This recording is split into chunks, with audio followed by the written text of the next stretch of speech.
Hello folks, thank you ever so much for buying my pattern. As I say, you're probably looking at it at the moment and thinking, oh my god, what have I bought? But as long as you can cast on and cast off, you should be able to manage to do this. You've just got to pay attention to what you're actually doing. This is what the end product is going to look like.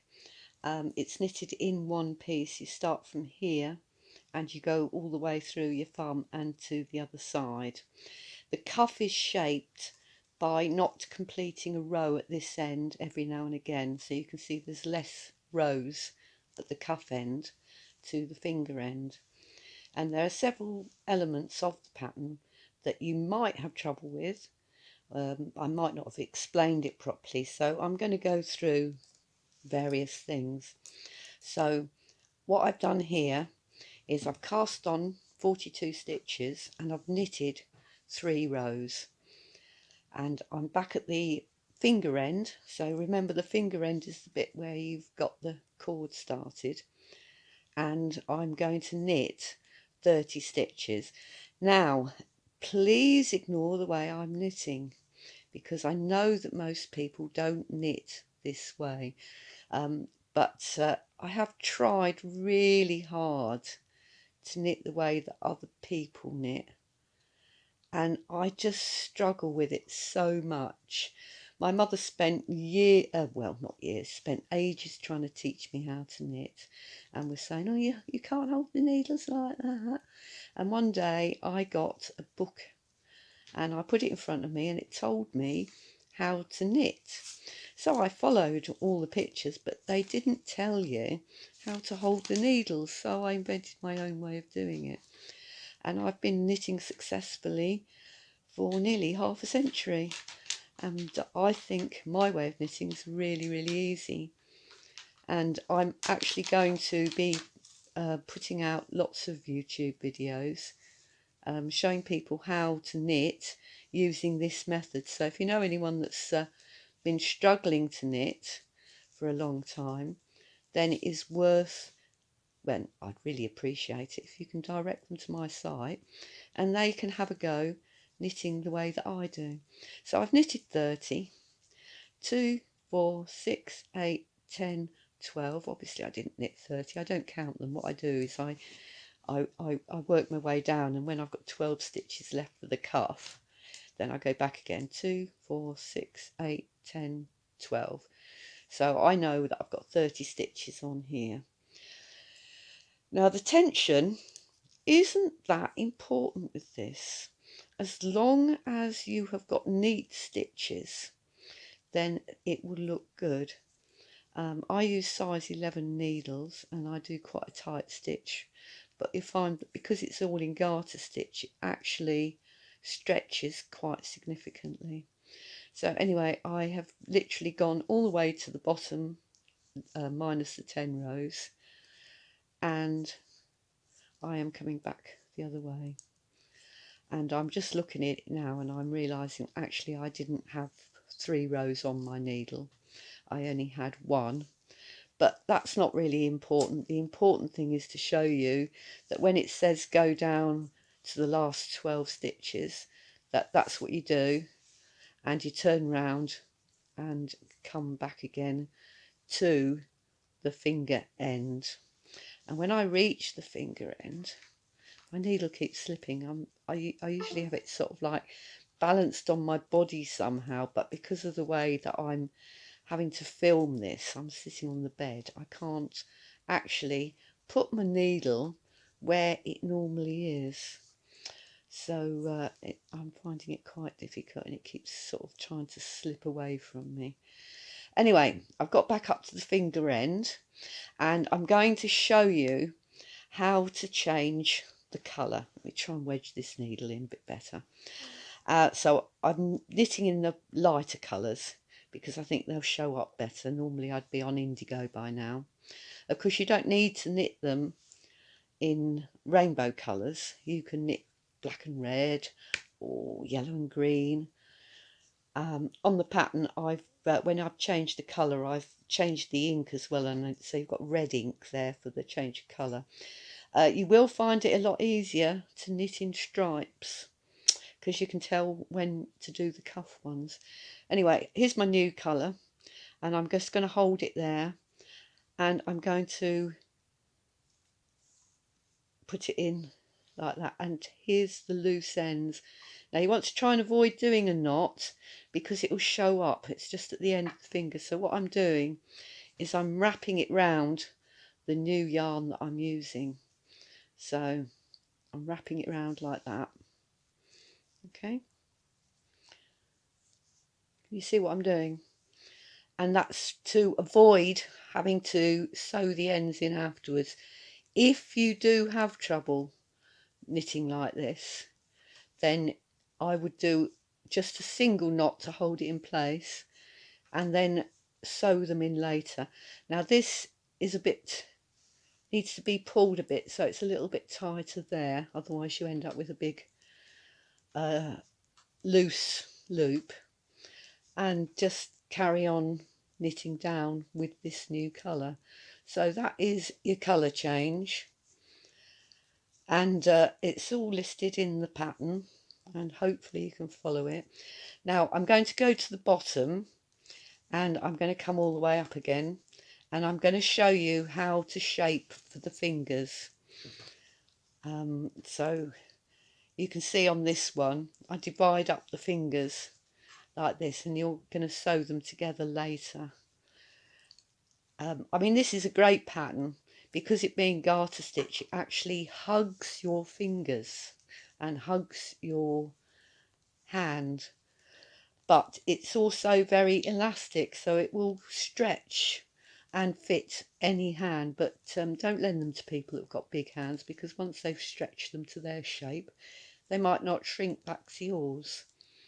But I've found that these will fit anything from a teenager's hand to quite a large adult.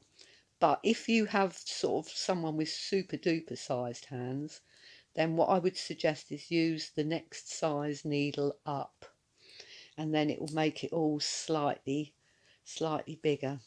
So let me get back up to the finger end, because I'm going to show you how to cast on and cast off for the finger end. But if you wanted to knit them for a child, then what I would do is I would use a pair of size 13 needles. I don't know what that is, 2mm maybe, or 2¼ and I'd use 4-ply wool, rather than try and mess about with the number of stitches. I've done it like this because I want to get stripes in, and I have to have the right number of rows to adequately fit a stripe in. You can't sort of add or subtract rows, otherwise it just won't gel properly. Anyway, let's get back up to the finger end. I hope this is all making sense and that you're not completely thrown by my method of knitting. Let me get the end. It's quite quick. I used to knit in biology classes, and it's good for keeping awake. I don't know whether you wanted to know that or not. Anyway, look, we're nearly at the end. I've got 4 more stitches. 1, 2, 3, 4. Okay, so we're now going to decrease as if it was the little finger. I haven't got enough rows on there, but so the little finger, you decrease, you cast off 5 stitches. So 1,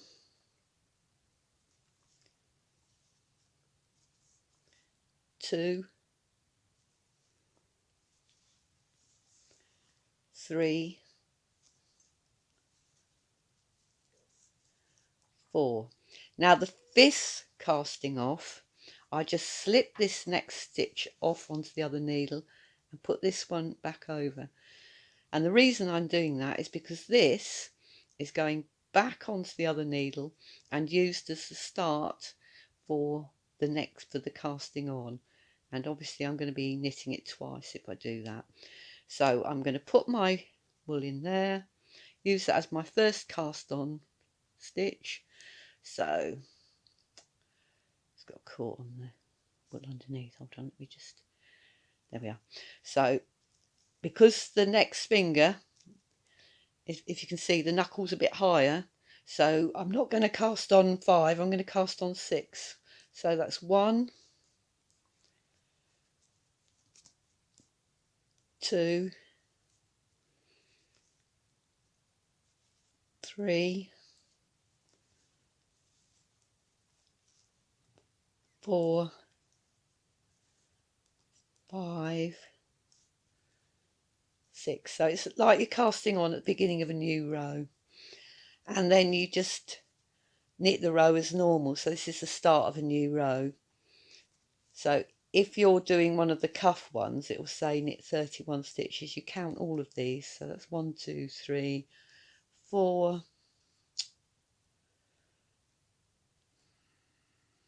just managed to drop the stitch. We'll just pretend that I've done it normally. So 4, 5, 6. So I've got one less, but I'm sure you can work that out. I might edit this out and do it again properly. Okay, so that's your new finger. As I say, I've got a drop stitch there, so there's only 5 there, and there should be 6. But it's difficult when you're doing it in front of a camera. And then you just carry on knitting as normal. So that's your finger. Okay. The next thing I'm going to show you is how to do the thumb. So let me finish this row, and I'll tell you a bit more about my knitting exploits that I'm going to be doing. I've just started a new company. Excuse me, I'm going to have a cough. No, I haven't got coronavirus. I've just got a cough. Too much smoking, you see. I've got to give it up. Really got to give it up. You can probably tell I'm a bit out of breath. I mean, don't ever start smoking. It is really, really, really bad. And it's very, very difficult to give up. So anyway, with my new knitting video, I'm going to show you how to knit this, but I'm also going to be showing other people how to knit. I have some victims lined up that want to learn how to knit. So I'm going to be filming them as I'm teaching them to knit. So any problems that they have, anyone learning how to knit is likely to have a similar problem. So I think that it's worth doing it this way. I think what it is my mouth is dry from talking. I'm sitting in such a silly position. Anyway, yes, and every time we learn a new technique, I'm going to show people watching the video things that they can knit using this new technique as gifts for other people. So I'm hoping that I get quite a few takers, and that's what I intend to do in the following year. So hopefully you have grasped the idea of how to shape the cuff, which is basically knitting down to the last 12 stitches and just turning round and coming back again. On the rows that it doesn't say do that, you knit all the way to the bottom. I have had someone test out this pattern, and they actually kept on going back on the same stitches and didn't knit the 12, which is why in the pattern I've put down including the 12 that were left from the previous rows. Now I'm nearly back up to the top again, and we'll pretend that this is the last row of the index finger. On the pattern I've divided each of the fingers up so you can get a better idea, and also changed the colour of the print so that you can see when you're changing colour, and hopefully that will allow you to troubleshoot if there's a problem. So let's pretend this is the last row of the index finger, and as per instructions on the pattern, you knit 15 stitches. So 1, 2, 3, 4, 5, 6, 7, 8, 9, 10, 11, 12, 13, 14, 15. Now these I need to put on a stitch holder. I don't use a stitch holder in general. Have you got a safety pin, Rox? No, probably not. I've got Put these 15 stitches onto another needle, so I'm just gonna thread these in here. Do it from the other end. It might be a good idea if I put my glasses back on. I can't see a thing. I only need glasses for close up, and of course I took them off to try and find a stitch holder, which I failed abysmally to do. There we are. So that's just held in place, and I'm going to use a different colour, because on the rainbow one you see the thumb is on a different colour. So the 16th stitch here is where I'm going to pretend it's the beginning of a new row, and I'm going to cast on 8 stitches for the thumb. So 1,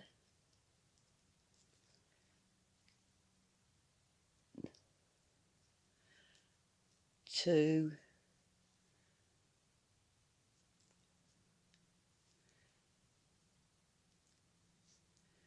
3,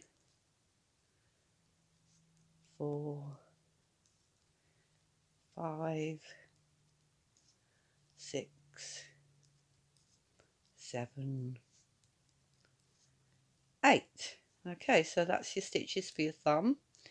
And then what you do is you knit 10. So you include those 1, 2, 3, 4, 5, 6, 7, 8. I'm knitting in the back of the stitch because it avoids a loop just where I've increased. So that's 9, 10. You don't have to do that. I mean, if you can follow what I'm doing, then go for it. It just sort of makes it easier to sew up. And then I turn round and I'm knitting these 10 stitches back again. So it's 1, 2, 3, 4, 5, 6, 7, 8, 9, 10. I'll do it next time without that stitch in that needle in the way. Remember, that's just holding my first 16 stitches, 15 stitches even. And there we are, we start back at the thumb end again, and I'm now going to knit 12. So that's 1. I wish my needle didn't keep slipping. Let me unmove that. 2, 3,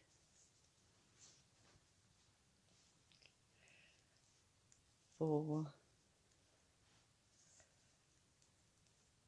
5, 6, 7, 8, 9, 10, 11, 12. Okay, and then you turn it round again and you knit back up to the top. So there we are, and you keep doing this, knitting 2 extra every row until you get to 20.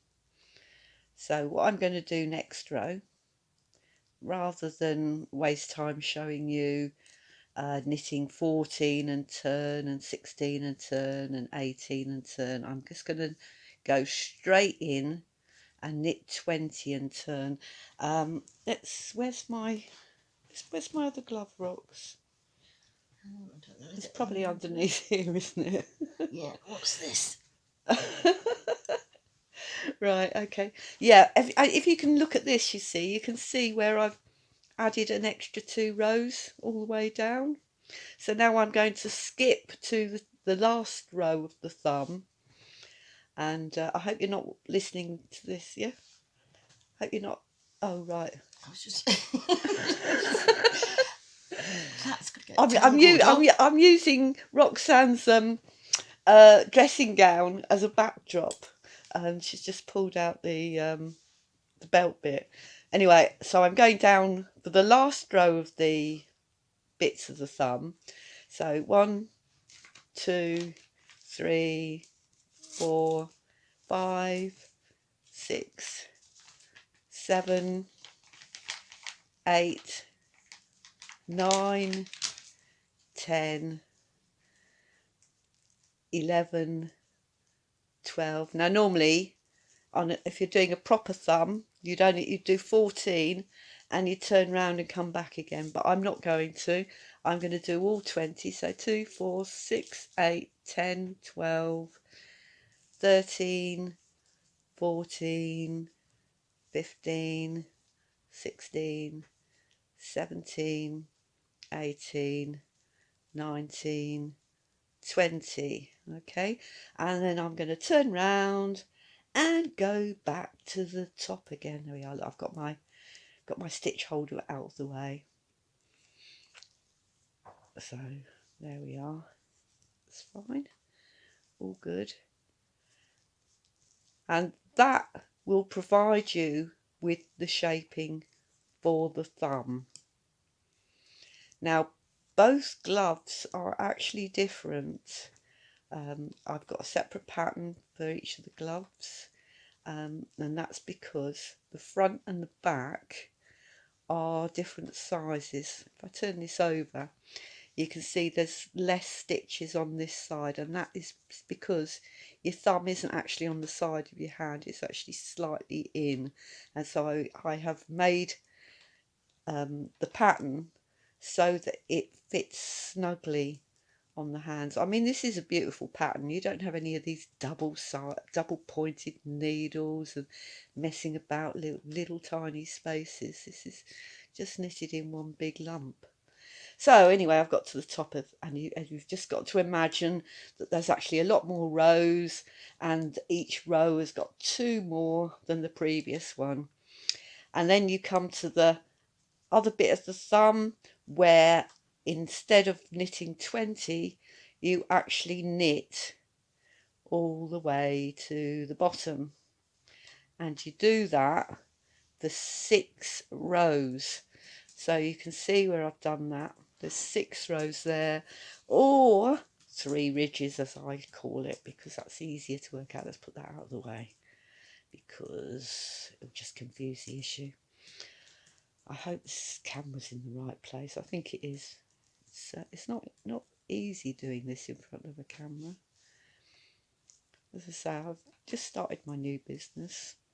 It's called Gift Knits, and because let's face it, you know, we knit things for other people, don't we? A lot of the time. I mean, but I very rarely actually get to knit the things that I make.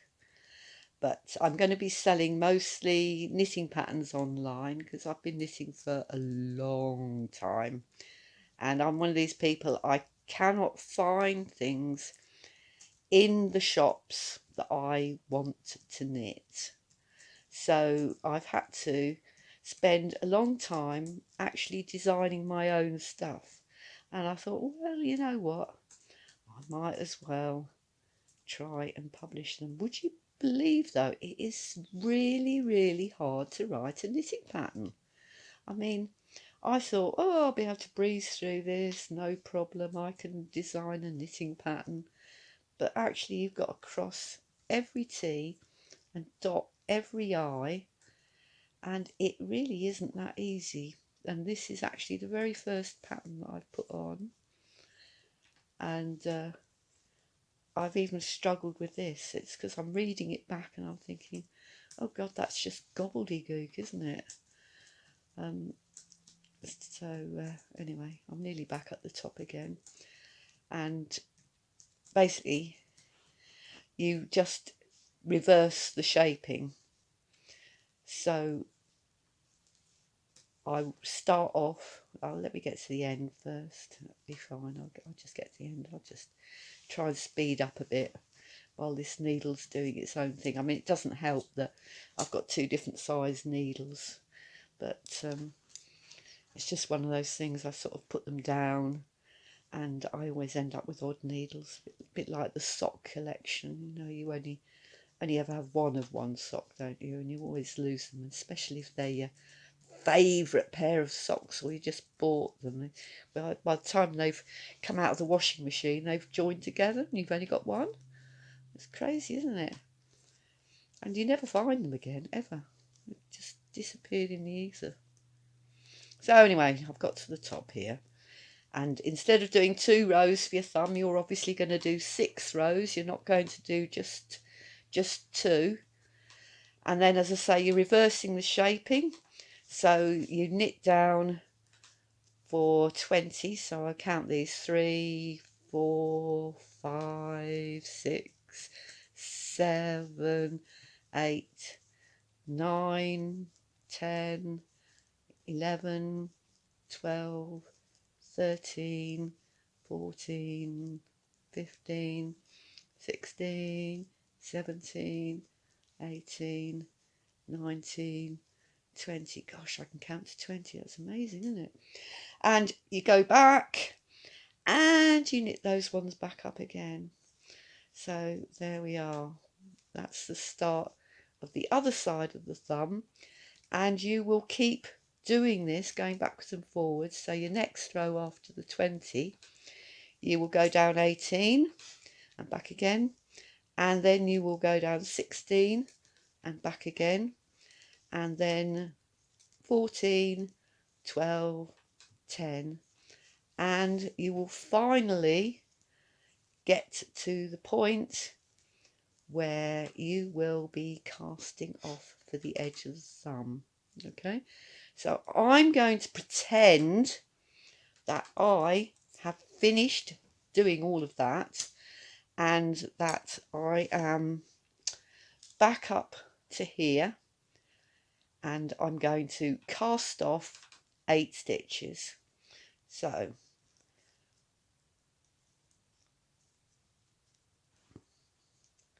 1,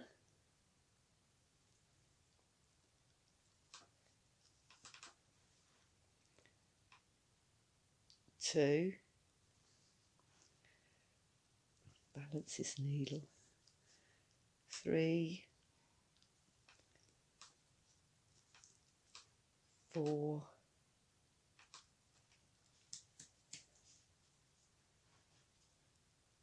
5, 6,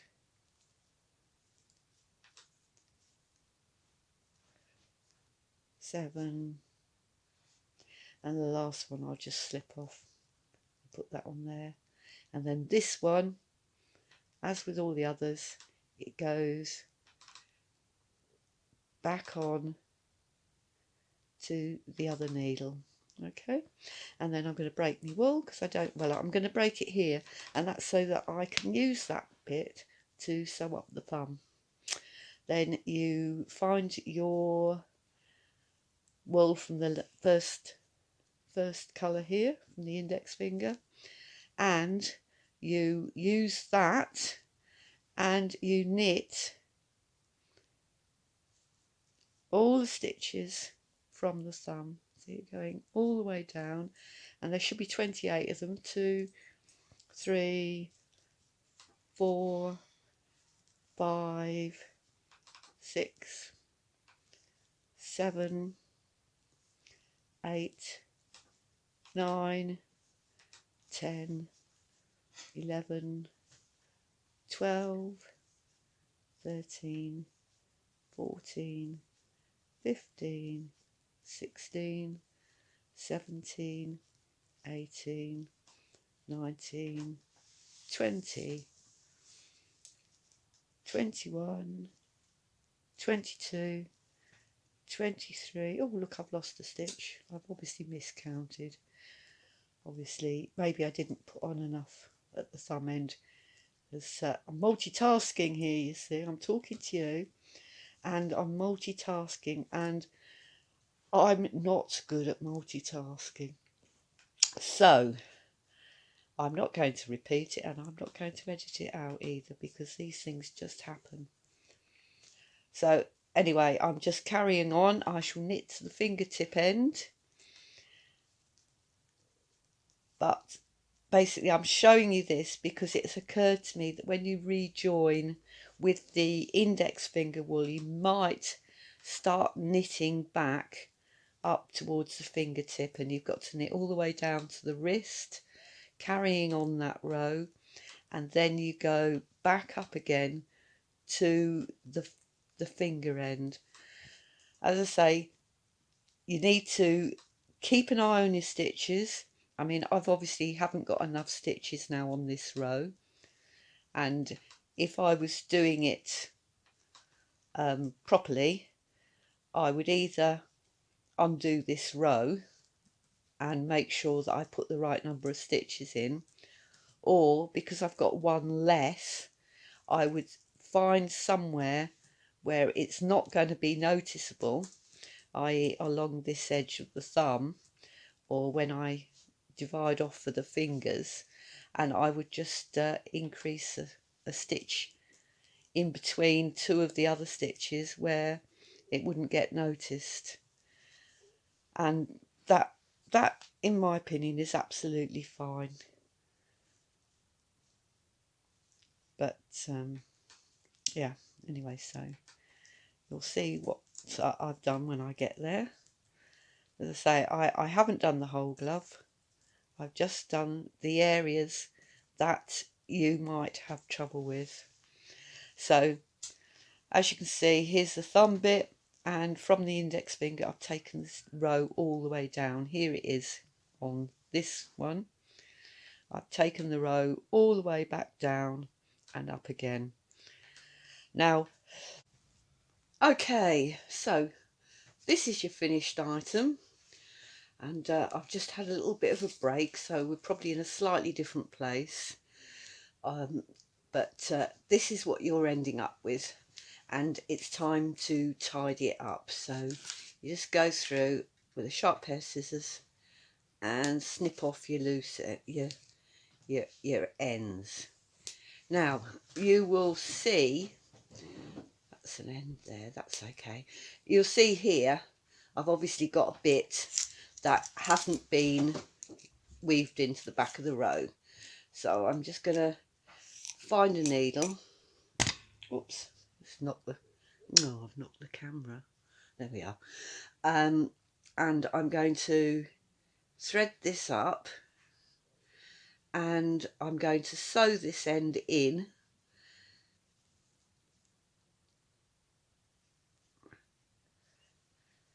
and if you have been unable to weave any of the loose ends at the back while you're knitting, this is what you need to do with all your loose ends. So you just cut that off. Okay, now with the long bits I've left in between the fingers, you thread those up and you use that to sew your fingers together. And don't do what I do. I usually end up sewing the fingers together like that, which is obviously not right. But you just line them up next to each other and just catch the individual stitches like that, and work your way down the glove as best you can. Now I find this incredibly fiddly, and it takes me as long to sew a pair of gloves up as it does to actually knit them in the first place. Try and get every single stitch and try and do it as neatly as possible. So here we are, catching all my stitches and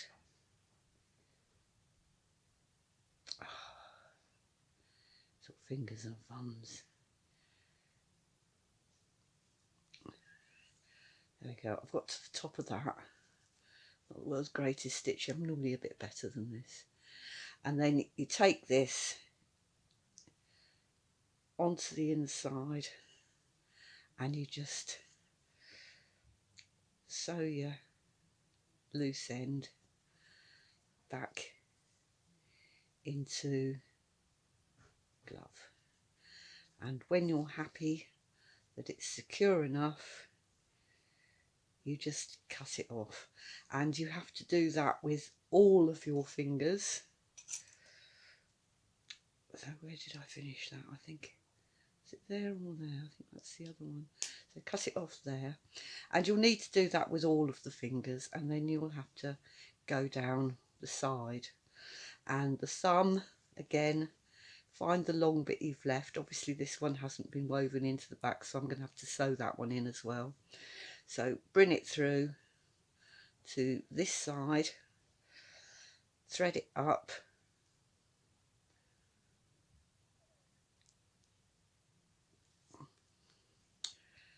so take that down to the end. Oh, so fiddly, it really is. And sew the thumb up.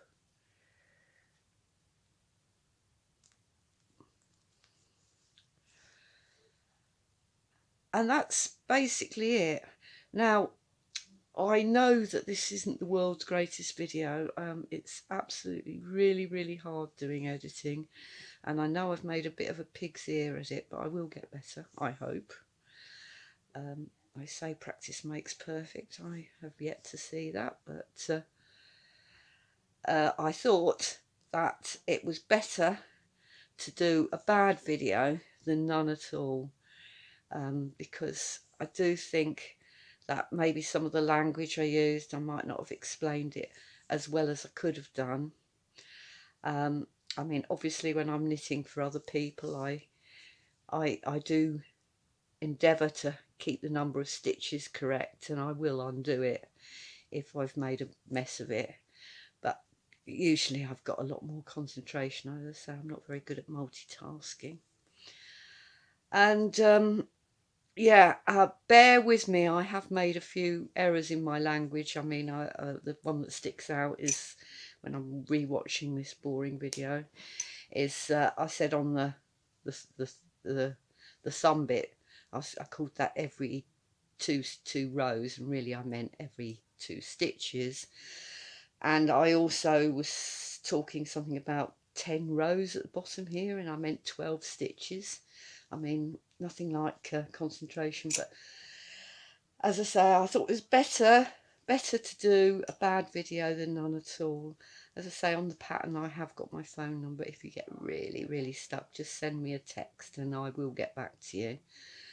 But I hope you enjoy knitting them. Once you've done one, you'll see how it works, and it is actually easy. I don't need to use the pattern anymore, but it's definitely easier if you do stripes, because you can see exactly which row you're eliminating, which 12 stitches here you're eliminating when you go back up again, and it's the one in between every in the middle of each stripe, and on the back it's the first one. But you know, see how you get on. As I say, that they're nice to knit. You can sit down and just knit them in the evening. It normally takes me about 2 hours to knit a glove, and about 1,000 hours to sew them up. Have fun, and do tune in when I start doing my videos. I will be going through how to read patterns and how to modify patterns so they fit better, and also how to do Fair Isle, and eventually design your own patterns.